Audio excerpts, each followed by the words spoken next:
Bonjour à toutes et à tous. Salut. Via cette vidéo, on va essayer d'officialiser le fait qu'on est des youtubeurs confirmés Émérite même. et mérites, exactement, en fait des vétérans. Et on va essayer de se reprojeter en 2013 pour se donner l'illusion que via notre âge canonique et le fait qu'on est en 2026 sur YouTube, on a encore moyen d'accéder à une forme de richesse et de célébrité via cette plateforme. En 2013, on faisait d'ailleurs très souvent des foires aux questions, des FAQ, comme on disait dans le milieu à l'époque, entre deux trois combats de Diplodocus, quand il n'y avait pas trois Cro-Magnons qui allaient piller ta caverne et tout, et que t'étais pas en train de faire des graffitis sur les grottes, là, putain. Et vu qu'on est toujours en avance, on s'est dit pourquoi pas faire une FAQ en 2026. Ouais, Complètement logique, vu qu'on a 10 ans de retard sur tout et qu'on fait du YouTube des années 2010, on peut le dire clairement. Donc on vous a autorisé à nous poser des questions sur les réseaux sociaux, donc via Instagram et YouTube, et donc on a sélectionné les meilleurs. Ou les plus débiles parfois. En fait, on les a tous prises parce que. Parce qu'on n'a pas de potes, parce qu'on est nuls. Ouais, voilà. Et donc on va répondre à ces questions-là la suite. Donc, Voilà. Deux choses à rajouter, peut-être, il y a quand même un objectif commercial, c'est-à-dire que depuis cette année, on est quand même aussi dans une optique de créer une forme de proximité illusoire entre vous et nous. Et via, en fait, en vous donnant notre cœur, comme dirait Elon Musk, on espère que vous vous sentirez d'autant plus proche et d'autant plus impliqué dans Vivement Dimanche. Help me. Alors la première question qui nous vient de notre ami Adrien6700. Est-ce que... Ouais, on donne les noms du coup. Ah, on dénonce. Ok. Alors, si on va donner les noms aussi, c'est dans une démarche de transparence, avec la sortie des fichiers Epstein. D'ailleurs, je suis pas dessus. Je suis pas dessus non plus. Ok. On s'était dit qu'on voulait être transparent vis-à-vis de vous, public, parce que il y a des FAQ qui sont truqués où les gars rajoutent des questions. Ah, de même. On en a... Ouais, non, nous, on en a pas mis. Donc, ce sera vraiment vérifiable et... Exactement, et on verra d'ailleurs le niveau intellectuel de notre auditoire qui est à peu près le même que nous, hein, ça nous rassure. Donc cette première question de notre ami qui vit dans le 60, l'Oise, c'est beau. Une explication de pourquoi Victor garde sa main devant sa bouche en parlant et pourquoi Inflame c'est génial. Bisous, hands up. Il y a une vraie explication à ça, c'est que je suis le fils de Carlo Ancelotti. Quand il est venu jouer, je suis né à Nancy en 95, un jour avec le Milan AC, il a dû affronter l'AS Nancy-Lorraine, il en a profité pour baiser ma mère, et via ce signe distinctif, j'essaie de récupérer son attention et qu'il verse la pension alimentaire à ma pauvre... Putain, gros, on est sur YouTube, je dis, genre il baise ma mère, je suis un malade. Moi, je pense que c'est parfait. Bon, ok, non, c'est juste un réflexe, mais j'aimerais être le fils de Carlo Ancelotti. Tu serais plus riche aujourd'hui. Je serais bien plus riche aujourd'hui. Par contre, est-ce que tu serais toujours un supporter de la Juventus? Ça, c'est notre question. Non, c'est autre chose. Ça, ce serait plus compliqué. Hein. Donc voilà pourquoi il parle. Sachez juste que c'est un enfer quand je dois faire le montage des vidéos au niveau de la gestion du son, parce que t'as ma voix qui porte directement et t'as celle de Victor qui est cachée par 10 doigts de merde. Affreux. Mais bon, c'est comme ça. Je rajoute juste quelque chose, c'est que c'est pas envers les sourds et muets. C'est-à-dire que je fais pas ça pour en fait exclure une partie de notre potentiel audimat.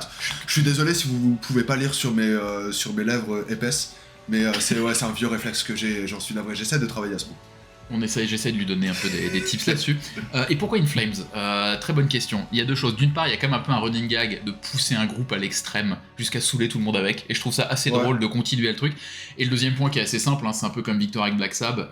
C'est un peu quand t'as un groupe que t'as autant aimé, qui t'a fait grandir, qui a participé à ton éducation musicale à un point aussi important, ça devient presque une espèce de Madeleine de Proust. Le truc que t'as toujours plaisir à écouter. Même si le groupe va dans une direction que t'aimes pas, il y a quand même cette espèce de truc qui reste tout le temps. Et c'est un groupe qui me suit, qui m'a beaucoup parlé, qui continue de me parler malgré le temps. Alors on continue avec une question de Paul Bessot, ou Bessot, je sais pas comment on dit. Bah merci Paul en tout cas. Notre Paul Ossure en tout cas. C'est ça. Sa question c'est: que pensez-vous des remix remaster d'albums? Sur les plateformes, avez-vous tendance à vous diriger vers ces derniers ou plutôt vers les originaux? Avez-vous des exemples d'albums qui y gagneraient selon vous? Alors... Ok. Je sais pas ce que tu veux en dire, mais moi j'ai aucun problème avec les remix remaster. Surtout quand t'es comme moi et que t'aimes quand même souvent des productions un peu modernes, on va dire post-2000. Il y a des vieux albums qui parfois quand ils sont remasterisés, alors c'est rarement d'ailleurs d'un changement de tout au tout. Généralement il faut quand même tendre l'oreille pour voir les différences entre les deux. Subtil, ouais. Je trouve que c'est toujours assez subtil, mais t'as parfois genre ils savent que la basse était un peu mis en retrait, ils la remettent un petit peu en avant. Il y a des petites améliorations comme ça qui, quand tu l'achètes en vinyle ou quand t'écoutes avec une bonne qualité digitale, tu sens quand même une amélioration. Donc moi je sais que j'ai plutôt tendance à aller vers les remixes et les remasters sur les réseaux, sur les trucs type Spotify, on en parlera peut-être après. Donc j'ai aucun problème avec ça. J'ai plus de mal par contre avec les albums re-recorded. où je vois pas trop l'intérêt souvent de réenregistrer 20 ans plus tard un truc. En tout cas, c'est pas que je vois pas l'intérêt, c'est que ça m'a rarement marqué en me disant ah là c'était un super nouvel enregistrement. Par contre remix remaster, oui ça c'est un truc que j'hésite pas du tout à le faire. Et si je devais donner des albums qui n'ont pas été faits, où ça mériterait peut-être de le faire, je suis obligé de parler d'Injustice for All, qui est quand même mon deuxième album préféré de Metallica, où il y a toujours cette fameuse basse qui est absolument pas présente. Peut-être qu'un nouveau mix où ils arrivent à recalibrer le truc, ce serait drôle de voir si tant est que ce soit possible. Et je pense aussi à l'album The Fifth Season de Sacrilege, donc de death mellow suédois, qui est typiquement pareil, c'est un son qui est hyper vieillot, qui est un peu connoteur, c'est cool quand tu l'écoutes, mais t'aimerais quand même peut-être un peu voir ce que ça donne avec un mix un peu plus moderne. Ouais. Moi je m'en fous un peu parce que déjà j'écoute quand même pas tellement de trucs où il y a beaucoup de remix et de remaster. Là par exemple le seul exemple auquel je pense assez facilement c'est Bon Gripper ont eu une espèce de remaster pour les 10 ans de Hell Satan Worship Doom. Ça me dérange pas non plus parce que comme le dit Michael, les trucs que j'ai en tête sont quand même des changements qui sont relativement légers et en général ça ruine pas le truc. Et ce qui est marrant c'est que moi j'ai pas préparé les questions vu que c'est toi qui avais fait un peu la trame de ce truc là et j'allais dire exactement la même chose que toi, c'est que par contre je suis hyper trigger par les réenregistrements des choses, et parmi les réenregistrements auxquels je pourrais penser, un qui m'énerve particulièrement c'est celui de Bound by Blood qui s'appelle Let There Be Blood il me semble, où ils ont refait Bound by Blood avec Rob Dukes, il me semble. Ils ont refait tout Bound by Blood et genre c'est horrible, tu vois, parce que la nouvelle production d'Exodus, elle est, elle est squelette, à ce côté un peu trash-rond comme ça, qui me dérange pas non plus, mais qui vraiment va pas du tout avec le propos de Bound by Blood, et ça m'énerve de ouf. Et ça apporte souvent rarement quelque chose. Ça apporte rien, si ce n'est du blé pour le groupe. Et sinon, des exemples d'albums qui gagneraient.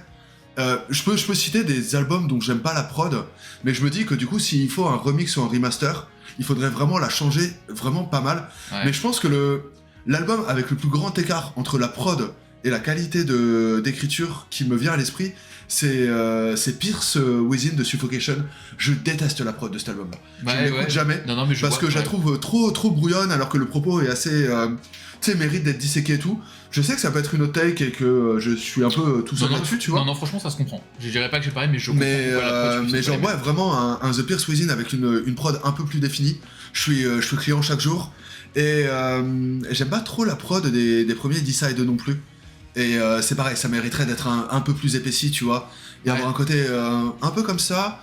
Et les Morbid Angel, ça peut être aussi un peu pareil. En vrai, le vieux Death Ricain, je trouve que ça pourrait parfois être un peu plus massif ou un peu plus crade comme à la suédoise. Là, et il y a cette espèce d'entre-deux qui parfois peut ne pas nécessairement trouver grâce à mes yeux. Mais je trouve que le vieux death suédois a mieux vieilli. Il y a des trucs. En fait, c'est une patine. Parce que justement, t'as le côté crade qui. Et tu dis, c'est la patine bien. Qui tient, genre, ouais, alors que je suis d'accord qu'il y a des albums, même des trucs de Cannibal Corpse, où quand je les réécoute pas avec grand plaisir. Et où je me dis, ça pourrait te changer un peu, donc ça pourrait en faire partie. Et après, t'as des prods qui en fait ont mal vieilli, mais en même temps qui sont tellement symptomatiques de leur temps.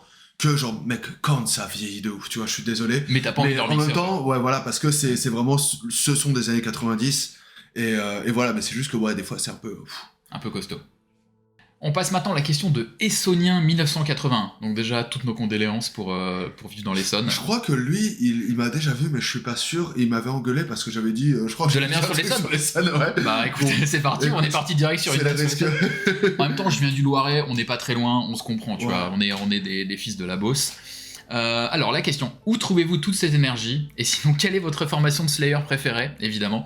Et il termine sa question en disant: je ne préfère pas poser de questions intelligentes, sinon je ne vais pas comprendre la réponse. Vous avez l'audience que vous méritez. Je mérite grave pas une audience qui vient de l'Essonne, bref. Par contre, une audience pas intelligente, c'est à l'image ça je peux, mais... on est aligné correctement. On s'arrête à la petite couronne, genre. Ouais, où trouvez-vous toute cette énergie? Sachez que on a un petit setup usuellement, on se voit, ça tient à deux choses. D'une part, un repas thaïlandais, parce que c'est un peu la tradition. Ouais, c'est vrai. Et ensuite, on tient au crocodile qui pique de chez Haribo. Et je pense que c'est ce qui nous fait tenir et ce qui nous fait trouver toute cette énergie quand on fait ces vidéos. Alors qu'en plus, en général, on se voit, genre, mec, déjà, tu veux toujours qu'on se voit un dimanche à des heures indues, tu me dis de venir à 11, j'arrive à peu près à midi, un truc comme ça en général. Classique. Je sais que t'arrives après la messe aussi, c'est ton côté italien, ça. Ouais, tout à fait. Et en général, quand on se voit, on a vraiment des cernes de ouf et tout. Et quand on voit nos vidéos, on est en mode putain, mais pourquoi on a tourné à ce moment-là? Ouais, on se dit là, on est vraiment. On n'est pas les personnes les plus énergiques du monde en tout cas. Et c'est pour ça qu'on fait un format YouTube de 2010, tout simplement parce qu'on a plus l'énergie. Déjà, on est vieux, on est fatigué, et ensuite on doit se voir une fois tous les mois et demi ou les 2 mois, et on se voit toujours au pire moment. Donc on tourne aussi dans des conditions de merde. Hein. Ce que vous voyez pas forcément, c'est que des fois on tourne des vidéos, notamment les live reports du Hellfest ou autre, on se dit toujours. Tant que c'est chaud, on fait la vidéo, et donc en gros on rentre péniblement le lundi matin du Hellfest et on tourne le lundi soir ou le mardi soir. Donc pour être les premiers, déjà quand on va au Hellfest, on prend toujours le train de... Il est à quelle heure le train? Il est genre à 6h50, ou 7h. Pour être à 9h à Paris et enchaîner avec une journée de boulot. Et en général, on fait les live reports après. Il y a vraiment une paire de vidéos, j'étais en mode gros, c'est vraiment trop con de faire ça. Quand on les regarde, on voit qu'il y a des cernes de l'espace. Donc, où trouvez-vous toute cette énergie? On fait ce qu'on peut, mais il n'y a pas tant d'énergie que ça en réalité. Hein. Ouais, puis dans une volonté de se faire du mal et de passer le moins de temps ensemble en fait aussi. Je suis assez d'accord. Et pour la réformation de Slayer, c'est assez simple. La seule qu'on aime bien, c'est celle qui viendra à Paris ou en France pour qu'on puisse la regarder. Parce que ce qu'on a pu voir dans Back to the Beginning, c'est que globalement c'est hyper bien. Donc moi j'ai vraiment hâte de les revoir. On enchaîne avec une question de Benoît Paris 77, merveilleux pseudo, qui nous dit: bonjour à vous deux, avez-vous réussi à faire changer d'avis sur un groupe l'un envers l'autre? Continuez, vous êtes les meilleurs. Alors merci pour la dernière partie de phrase, même si on le savait. Mais c'est cool de se faire conforter dans ce qu'on sait. Alors, avez-vous c'est surtout c'est transmettre quelque chose. C'est-à-dire que quand nous on sait les choses, c'est bien aussi que les gens s'en rendent compte, tu vois. Donc merci à vous. Ouais. Sur l'autre partie, en fait, je sais pas si on a déjà eu des changements d'avis. En revanche, ce qui est certain, c'est comme vous avez pu le comprendre, on n'aime pas tellement la même chose avec Victor. Non. Il y a quand même. Tu vois, si on faisait un diagramme de Venn, il y a quand même des trucs où on se rejoint sur certains styles. Bien sûr. Il y a des choses où on se rejoint. Par contre, ce qui est vrai, c'est que le fait qu'on traîne un peu ensemble, qu'on aille à des concerts ensemble et surtout qu'on se voit en festival, ça fait aussi que l'un et l'autre, on s'est quand même intéressé à des types, à des genres de musique qui étaient pas les autres en disant bah vas-y, puisque tu vas voir ça, je t'accompagne par curiosité. Il y a plusieurs fois où on s'est retrouvés, ou même dans des festivals où il y avait des trucs où on disait ah ça j'adore, mais je vais quand même venir avec toi voir ce truc parce que je connais pas et j'ai envie par curiosité. Et donc je sais que j'ai déjà traîné Victor devant du death mellow, devant du metalcore, devant du deathcore, devant des trucs plus modernes. Et bah, tu vois, moi dans les groupes par exemple que je peux donner où Victor m'a fait découvrir, typiquement Hermano, j'avais jamais écouté avant parce que ça m'intéressait pas trop. Il y a des trucs, tu sais, tous les Green Lung, les Slomosa, les My Sleeping Karma, etc. C'est des trucs que j'ai découvert. Ça, c'est les nouveaux trucs. Moi je pensais aussi à Envy, Baroness et Julie Christmas. Oui, c'est vrai. Dans les trucs qui me marquent, je sais que c'était plutôt mes trucs. Et j'y étais un peu. Et ça t'avait plu, ouais. Donc on est plus là, je pense pas qu'on ait fait changer l'autre ou l'autre sur des avis sur un groupe. En revanche, on s'est fait mutuellement découvrir des groupes, même si je dois quand même dire que j'ai plus, je pense, découvert de trucs de ton côté. Je suis moins hermétique à ce que j'écoute, à ce que t'écoutes que le contraire. Que l'inverse. Ce genre de truc, ça a plus lieu dans les plus petits festivals, parce que le Hellfest, on court beaucoup, donc en fait chacun a un peu son programme. Et ce qui est cool, encore une fois, et je pense que c'est aussi pour ça qu'on est les meilleurs, parce que vu qu'on n'a pas les mêmes goûts, on arrive à couvrir une palette assez large. Mais par contre, effectivement, quand on fait des Brutal Assault, des Motocultor, des trucs plus confidentiels, le Damnation aussi, on arrive, en fait, on voit plus de choses. Et donc, par exemple, le Damnation, t'y allais pour une partie de l'affiche, j'y allais pour une autre. Et en fait, on a tous tout vu, en fait. Moi, dans les trucs que je sais que j'ai apprécié, que m'avait conseillé Michael, Unearth, ça je connaissais un peu, mais j'avais pas pris le temps d'écouter depuis des temps immémoriaux. Il y avait surtout Ingested, qui est un truc de deathcore un peu moderne et tout. Très moderne, même. Bleed From Within, c'est vraiment vraiment cool en live. Je pense aussi, j'ai vu In Flames une fois, au BA justement, et c'était, j'ai pas passé un mauvais moment. Il y a des trucs qui sont moins pour moi, mais c'était quand même pas trop mal. Il y a des trucs sur lesquels on se retrouve, genre Dying Fetus, Decide. On a vu Meshuggah ensemble et des trucs comme ça. Ouais, Meshuggah c'est pareil, tu m'as un peu traîné et au final c'était vraiment vraiment très cool. Ouais, tout le Gent, certains trucs de Gent, on se rejoint, Viljarta aussi. Ah, et dans les trucs que je connaissais avant et on se retrouve vraiment là-dessus, j'aime beaucoup Dark Tranquillity en live. Je trouve que c'est hyper efficace.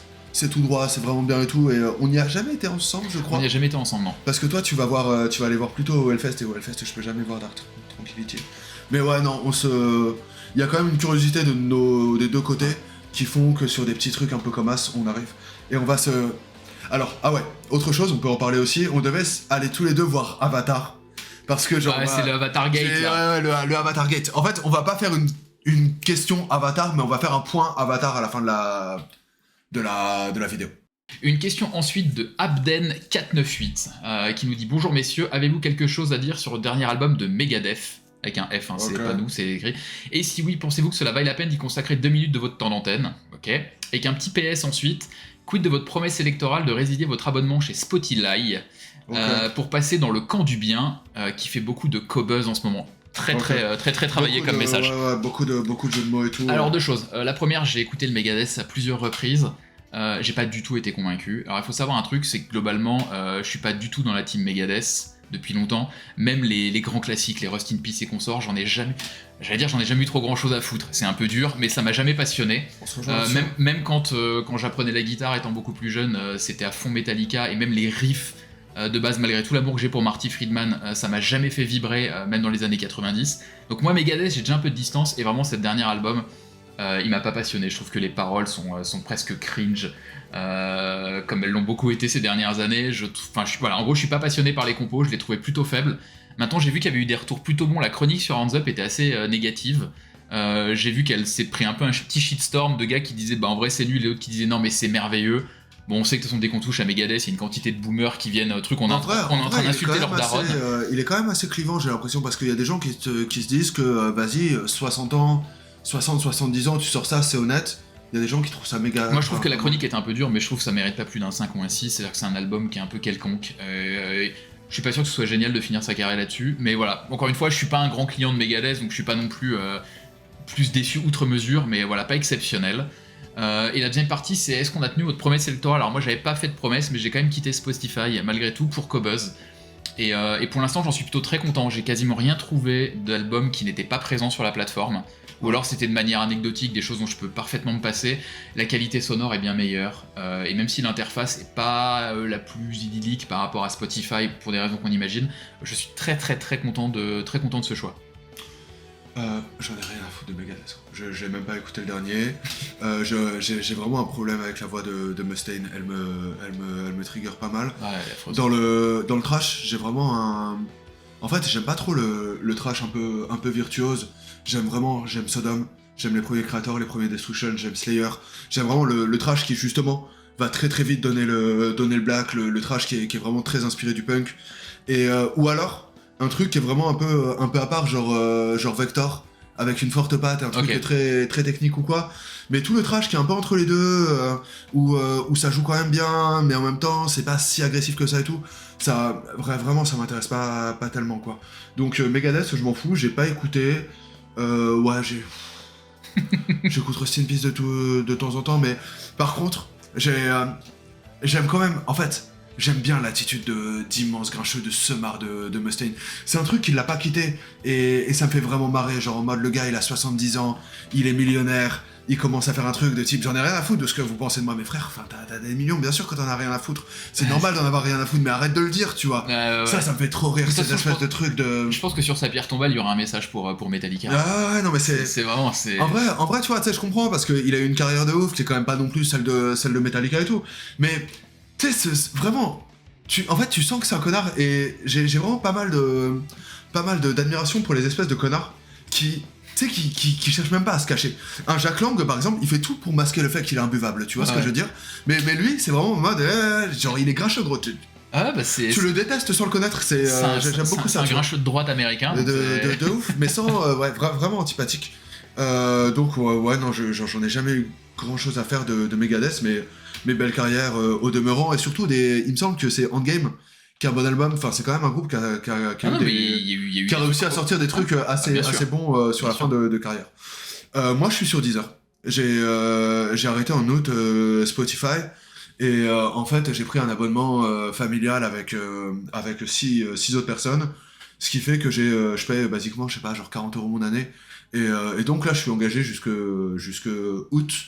Et en août, je pense effectivement aussi passer vers Cobuzz. On a tous quitté Spotify pour les mêmes raisons, des raisons éthiques, des raisons morales, des positionnements vis-à-vis de l'IA, vis-à-vis du financement du PDG par rapport à des trucs totalement genre mec, il est suédois, il file de la thune pour l'investiture de Donald Trump. C'est pas trop pourquoi, tu vois. Mais Mais juste, ouais, là, j'ai un petit truc jusqu'au haut, et après, je pense que je vais aller sur Cobase. Nouvelle question de notre ami Eric Verger, 7882. Ouais, un client fidèle. Un client fidèle. 7882 par contre, pourquoi? Ça, il faudra lui demander. Ça sent un truc un peu aléatoire où il faut... Bah, bref. Tout le monde le sait, vous êtes un duo complémentaire. C'est vrai. On est manifestement complémentaires. Mais nous voulons en savoir plus. Qui est le yin? Qui est le yang? Qui est la tradition? Qui est la modernité? Qui est tic? Qui est tac? Ça, je trouve que c'est une question qui est un peu dure. Okay. Parce que, est-ce que vraiment t'es la tradition, je suis la modernité? Dans ce qu'on écoute, ce serait plus le cas. Un peu plus le cas. Mais je suis même pas si sûr parce que t'écoutes quand même des trucs assez modernes aussi, qui n'ont peut-être pas des prods modernes, mais en tout cas, ce qu'on peut vous donner, c'est un peu l'envers du décor pour vous présenter un peu la répartition des tâches dans Vivement Doux-Manche. On a souvent un peu le côté chaotique de Victor. C'est-à-dire que Victor a souvent des idées de sujets, il fait des premières trames la veille, c'est toujours un peu bordélique, et moi je suis le pragmatique, c'est peut-être dû à mon côté professionnel, où je réorganise un peu le truc pour que ce soit bien carré, et ensuite l'intégralité de la technique, c'est-à-dire filmer, faire le montage, publier sur les réseaux, c'est moi. Je suis un génie créatif en fait. Ouais, je suis un génie créatif. En fait, je suis un Lionel Messi et t'es un Cristiano Ronaldo. C'est-à-dire que je suis... Non, mais c'est vrai, t'es un charbonneur pendant que je suis plus dilettant. Mais je pense qu'on peut le dire comme ça, ouais. Ouais, non, mais sur les trucs de tradition, modernité, après, gros, j'ai plus une tête de japonais que toi. C'est vrai. Donc, t'as un petit côté plus tradition, ouais. J'ai un petit côté de samouraï que toi, t'as pas. Après, gros, moi, je peux aller dans un bar à œufs sans me formaliser. Ah putain, c'est dur. C'est dur parce qu'il y a plein de trucs. En fait, les trucs sur lesquels t'es traditionnel, c'est les trucs sur lesquels je suis plus moderne. Et inversement, tu vois. Ouais, et donc je pense pas qu'il y ait de trucs. En tout cas, tout ce qu'on peut dire par rapport au yin et au yang, c'est plutôt que Victor, c'est plutôt l'action, un peu de chaos, la chaleur solaire, c'est le côté Italie, tu vois. Et t'as mon côté plus froid, plus réservé et un peu plus en retrait. C'est ça. Une question de Serviette 666, ou Servier 666, je sais pas si c'est plutôt un laboratoire pharmaceutique ou un truc dans lequel on s'essuie, qui nous pose une question assez fondamentale, qui est What is love? Vaste question aussi. Vaste question. Moi, j'aurais peut-être envie de dire que je crois que l'amour, c'est le fait de faire partie d'un webzine depuis 2008 ou 2009. Ça, je pense que tu vois, je peux difficilement plus parler de l'amour du métal que quand tu passes 18 ans de ton temps libre à faire des chroniques d'albums, à faire des live reports, et maintenant, pire, à faire des vidéos sur YouTube avec Victor. Je peux pas plus te répondre qu'à ça, c'est l'amour du genre, parce que vraiment, c'est quand même donner de sa personne que de subir ça depuis autant d'années. Il y a une forme de dévotion. Sur ce qu'est l'amour, écoute, il y a un type qui s'appelle Platon qui a écrit un bouquin qui s'appelle Le Banquet, qui tente d'y répondre, et je vais pas prendre ces mots, bon, je l'ai un peu inspiré quelque part, mais je vais peut-être pas paraphraser ce qu'il a dit. Après, oui, moi, l'amour, je le vois dans le visage de chaque enfant qui regarde Vivement Doux-Manche, chaque auditeur, chaque personne qui va me remercier, me dire ah tes petites remarques caustiques illuminent ma journée et tout, genre je sors de l'usine, j'ai encore de la suie dans les poumons et tu me permets de tenir et tout, genre on fait ça pour vous public. L'amour, avant tout, c'est l'amour d'un public, c'est l'amour d'un audimat qui nous mange dans la main et qui reprennent nos dires.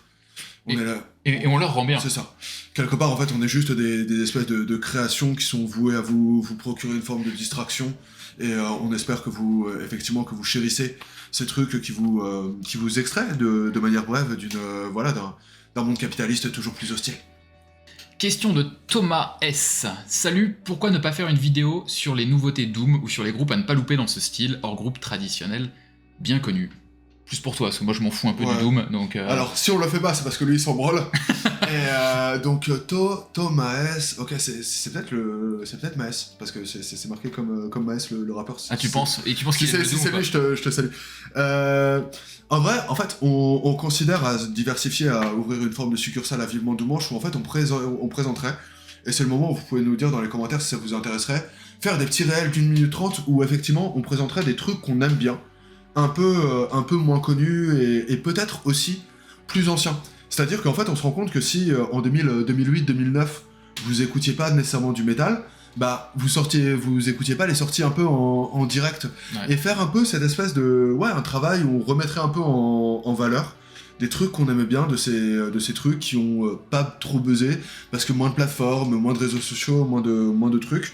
Et peut-être faire ça. En fait, on le fait pas parce que déjà on se voit pas souvent et qu'on a un peu la flemme et qu'on préfère passer le temps qu'on a ensemble, on tourne pas à jouer à Split Fiction, mais peut-être qu'on va trouver des formats un peu découvertes, un peu rapides, qui aussi se marient bien avec un algorithme toujours plus vorace et toujours plus adepte de format court, parce que vous avez des problèmes de concentration. Et c'est Victor qui vous le dit. Et c'est vrai. Une question maintenant de The Knarf 6290. Hello les vivement doux mancheurs. Putain, c'est compliqué à dire ça. Une indiscrétion me taraude. Quel est le support majoritaire que vous privilégiez pour vos écoutes professionnelles? C'est tout ça. Professionnel, ouais, rien que ça. Physique, CD, vinyle ou digital, mais aussi celui que vous préférez. Merci d'avance. Alors moi c'est simple, j'ai quasiment aucun CD. Moi aussi. Et en gros, j'ai une platine vinyle depuis quelques mois seulement, donc désormais il y a le vinyle, mais ça a toujours été le digital, objectivement. Et du coup maintenant je trouve que c'est un peu du type, les albums que j'aime énormément ou les artistes que j'aime beaucoup, je les achète en vinyle en me disant j'ai la meilleure qualité possible et j'ai le plaisir en plus de la possession matérielle, du bel objet qu'est le vinyle, etc. Enfin 90% de mes écoutes ça reste quand même du digital, d'où l'importance d'avoir un bon setup, un bon casque et surtout d'avoir une plateforme avec de la bonne qualité, d'où Qobuz. Mais pour moi ça reste quand même le digital la majorité. Hein. Comme toutes les personnes qui répondent à cette question-là, en fait, ça dépend vraiment de l'utilisation, c'est-à-dire le digital pour le quotidien, pour les trajets, pour la vie de tous les jours. J'ai moi-même aussi une platine vinyle depuis une petite dizaine d'années. J'ai pas masse de vinyle non plus, j'en ai 300, un truc comme ça. Donc, et effectivement, plutôt les dimanches, me remettre des albums un peu en entier, redécouvrir justement des trucs que j'avais que j'avais écouté à l'époque ou quoi. Le vinyle permet quand même, genre, j'écoute moins d'albums en entier que forcément sur vinyle, qui permet de juste s'enchaîner des trucs. Ce qui est agréable, c'est deux utilisations très différentes et qui sont complémentaires. Une question de Simon Tipote qui nous dit « Le secret de vos beaux cheveux ?» Ouais. Alors déjà, les laver. Les laver, vous devriez essayer. Ça c'est important, et surtout le deuxième point qui me semble le plus important, c'est en profiter tant qu'on en a encore. Exactement, faites pareil, sauf si vous n'en avez plus. Une question de Jérém88 ou Grem88, je ne sais pas trop. Okay. J'espère que le 88 c'est ton année de naissance. Très belle année. Et pour les Vosges, ouais. Voilà, très belle année de naissance si c'est le cas, ou les Vosges, mais sinon c'est dangereux. Mais on va quand même poser ta question qui est: il n'est jamais question de sponsor ou de Patreon, pur altruisme ou financement caché des Illuminati. Putain, vaste question là-dessus. Vaste question. Alors la réponse elle est assez simple, c'est que déjà on fait ça de manière très amateur parce que c'est plus un hobby et une passion, donc se pose pas la question d'en vivre ou quoi que ce soit, donc on n'a pas besoin. Non, ça faut. C'est un hobby pour nous, donc on gagne tous les deux de l'argent, on vit d'autres choses, et donc on a assez d'argent, en l'occurrence j'ai assez d'argent parce que c'est mon matos, tu participes jamais enculé, pour acheter la caméra, le micro et gérer tout ça, donc on n'en a pas besoin en vrai tout simplement. Ouais. On est à peu près pareil là-dessus, c'est-à-dire que on n'a pas assez de temps et assez de volonté et de trucs pour se dire qu'on peut proposer du contenu exclusif. Ça me semble totalement débile de faire payer pour ça, parce que si à un moment on rentre aussi là-dedans, ça veut dire qu'on doit s'engager à produire quelque chose de régulier, et dès qu'on s'engage, il y a le côté un peu spontané qu'on perdrait. J'estime aussi que ce qu'on fait, c'est suffisamment qualitatif pour, on le dit sans prétention, c'est suffisamment qualitatif pour que nous deux, qui avons quand même une certaine, un contrôle de notre image, on soit ok de le sortir, parce qu'on estime qu'on a assez de connaissances, assez de capacité à construire un truc bien, mais genre vas-y, ça vaut pas le coup de le financer. On s'est jamais trop posé la question. Non, on le fait en plus en extension d'Hands Up, donc comment on ferait pour le financer? Est-ce que vous financerez juste vivement, juste Hands Up et tout? C'est chiant. À la limite, payez-nous des coups. Vous nous voyez, vous nous payez un verre. C'est marrant, mais genre en faire une espèce de complément de revenu quelconque, ça me semble totalement con. Il y a The Doom Dad qui est dans une logique tout autre, c'est-à-dire que lui il est en voie de professionnalisation. Il met en place tout un système de concours, de partenariat et tout, qui fait qu'en fait l'abonnement vaudrait le coup. Enfin, genre, on ne fera jamais gagner de vinyle de la basse, donc nous filez pas de la thune pour rien. Ouais, enfin, non, à la limite, je vous mets mon PayPal si vraiment vous avez envie de me filer de la thune. Mais ouais. Non, nous ça a aucun sens, hein. On n'est pas dans la même démarche, on est vraiment dans un truc d'un espèce de hobby d'à côté où on se dit ça nous prend un peu de temps, mais c'est assez fun de se voir, de passer un temps à dire un truc, donc on le fait vraiment par pur plaisir et ça restera toujours pur plaisir. Et on rentre dans le même truc de What is Love, c'est qu'en fait, ma rémunération, c'est vos sourires en fait. Une nouvelle question de Naoki du 33 qui nous dit bonjour à vous deux. Bon, toute l'équipe Oranzap, on s'en fout. C'est bonjour à nous deux, Naoki de Bordeaux là. On s'en bat les couilles. J'espère qu'elle a une doudoune Kill ou elle a une doudoune sans manche. Ouais, Jotte, un truc comme ça, ouais. Évidemment. Qu'attendez-vous de la scène métal en 2026 ? Pas grand chose. L'album de Down. Ça c'est bon, on a répondu, l'album de Down. Pensez-vous que l'IA va tuer la scène métal underground ? Avez-vous déjà participé au festival 666 ? Alors, le festival 66, non, on n'y a jamais mis les pieds. Pour avoir regardé un peu les affiches, c'est rarement des affiches qui me plaisent. Il faut dire ce qui est, c'est souvent beaucoup de métal français dans une dimension qui m'intéresse pas trop. Je sais qu'il y a quand même eu quelques belles affiches. Je sais qu'il y avait celle de 2024 où il y avait Testament, Zilan Ardor, il y avait Spirit World en 2024 qui était plutôt cool. Donc pourquoi pas ? Honnêtement, s'il y a une année avec une belle affiche, ça pourrait tout à fait être sympa. Mais non, sinon on n'y a jamais mis les pieds. Tu vois, je pense pas que ce soit des trucs qui te passionnent. Il y a une affiche où il y avait Fu Manchu. Je serais allé voir Fu Manchu. Écoutez, réponse pourquoi pas, ça arrivera peut-être un jour. En tout cas, bravo d'être bénévole. C'est le festival 666 et donne de l'argent dans le Patreon et tout, genre on ira à ce moment-là. En tout cas, bravo d'être bénévole dans un festival, c'est chouette de faire vivre ce type de truc, donc bravo à toi. Pensez-vous que l'IA va tuer la scène metal underground ? Moi, j'y crois pas du tout. Vraiment, je me trompe peut-être, hein, mais en fait, pour moi, je pense qu'on est dans un milieu... Il y aura toujours des gens qui de toute façon vont écouter de la musique IA en s'en foutant éperdument. Je pense que si vous aimez la musique et que vous aimez le métal, il y aura toujours un public pour écouter des trucs underground dans des genres de niche. Et c'est pas le fait qu'il y ait de l'IA qui va changer quoi que ce soit à ça, à mon avis. Ça va avoir des incidences sur autre chose, sur des modèles économiques, sur ce genre de choses, oui. Mais est-ce que ça va tuer le métal underground ? Je vois pas en quoi l'IA va faire qu'il y ait des groupes qui vont pas sortir ou des mecs tout seuls chez eux qui vont pas se décider à composer des trucs. Je le vois pas comme ça en tout cas. En vrai, les questions de l'IA, déjà, en fait, nous, on n'est pas artistes, donc c'est des questions qui sont vraiment périphériques, mais quand on voit un peu les impacts que peut entraîner l'IA sur nos sociétés, notamment le fait qu'il y a tous les trucs de perte d'emploi, de chômage, en vrai, je pense que la création musicale, c'est vraiment périphérique. Le metal underground en plus est un style de musique où en général on demande quand même pas mal d'implication et de dévotion, parce que c'est des petites... en fait, c'est comme le hardcore, c'est une histoire de communauté, d'unir des personnes qui ont un centre d'intérêt commun et qui se retrouvent un peu à la marge de certaines franges de la société, et je pense que ça passe par des créations humaines, par des rapports humains, des échanges. Et ça me semble un peu incompatible avec l'IA. Et encore une fois, genre vraiment, l'avènement de l'IA, pour moi, il y a beaucoup plus de trucs qui m'inquiètent que la fermeture du club, tu vois. Et ce qu'on attend de la scène métal 2026, le Hellfest, en vrai, genre cette année, il y a une vraie bonne affiche. L'album de Down. Et j'ai pas trop checké. En vrai, on sait qu'il y aura des bons albums. Et j'ai pas trop regardé de concerts. Il y a pas de trucs qui me font dire que vraiment j'attends ça en 2026. Non, moi non plus. Il y aura très certainement des bonnes choses, et à la fin d'année, quand on fera le bilan, on vous dira certainement que 2026 c'était une belle année, mais moi j'ai pas d'attente particulière cette année. Vraiment l'album de Down, et en vrai gros, je sais que je vais être déçu parce que ça fait longtemps qu'ils ont pas sorti de trucs. Les 2 derniers EP étaient pas très bien, mais ma grosse attente artistique c'est bien celle-ci, quoi. On arrive à l'avant-dernière question de Surimi Mayo 4388, donc très très beau pseudo, qui nous dit bonjour à vous, est-ce que c'est poseur d'affirmer haut et fort que l'on supporte la Juventus ? Alors c'est pas moi qui vais répondre à cette question, mais Victor, est-ce que c'est pas un peu un truc de poseur ? Moi je pense que c'est un truc de poseur d'aimer la Juventus. Absolument pas, gros. Surimi Mayo, il faut savoir que dans le poseurisme du foot, c'est-à-dire être un footix, il y a deux types, il y a deux façons d'être un poseur, comme il y a deux façons d'être un poseur dans la musique. Il y a une façon, c'est d'écouter des trucs méga mainstream. Les poseurs, pour moi, c'est les fans du Real de Madrid. Les fans du PSG post-Qatari, les fans de Manchester City, Époque Beck. Ouais, exactement. En fait, c'est des gens qui aiment pas le football, mais qui aiment bien gagner. En fait, c'est ça. Et l'autre truc, c'est avoir une espèce de distinction bourdieusienne via le club que tu aimes, et c'est être un bandeur de club de hipsters, c'est-à-dire être fan de l'Ajax, fan de l'Atalanta, fan de Dortmund, ou alors de créer une espèce de récit via ta façon d'être un supporter, c'est-à-dire je suis un fan de Tottenham, j'aime souffrir, regardez-moi, j'existe, nanana, Tottenham, Arsenal, truc de poseur aussi.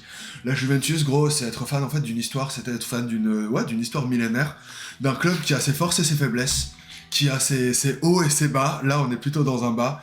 Qui assume aussi une part d'ombre, c'est-à-dire que oui, bon, bah, on a acheté quelques arbitres qui ne l'a pas fait, mais surtout d'expier ses péchés. Le dopage. Non, mais gros, alors d'accord, il y a le dopage, d'accord, il y a des trucs comme ça, mais en fait, ce qui distingue la Juventus des autres clubs, c'est qu'on a mangé notre pain noir. On a été sanctionné pour ça, et certes, on aurait peut-être pas dû se doper, on aurait peut-être pas dû acheter des arbitres, mais qui ne l'a pas fait. Et pour moi, c'est juste justement, c'est même être l'inverse d'un poseur. C'est être quelqu'un d'authentique, qui accepte ses joies, mais qui accepte également ses peines. Et on arrive à la dernière question de cette FAQ, qui a duré bien plus longtemps que ce que je pensais. Je m'étais dit, on aurait 4 questions et tout, mais non, on est très bavard, on est Benjamin Bavard. Dernière question de Lionel9273, qui nous dit, hands up à tous les deux, à toi aussi. Parmi vous deux, qui est de gauche et qui est de droite? Le peuple doit savoir. Alors ça, c'est une très très bonne question. Moi, je pense qu'il y a une façon assez simple d'y répondre.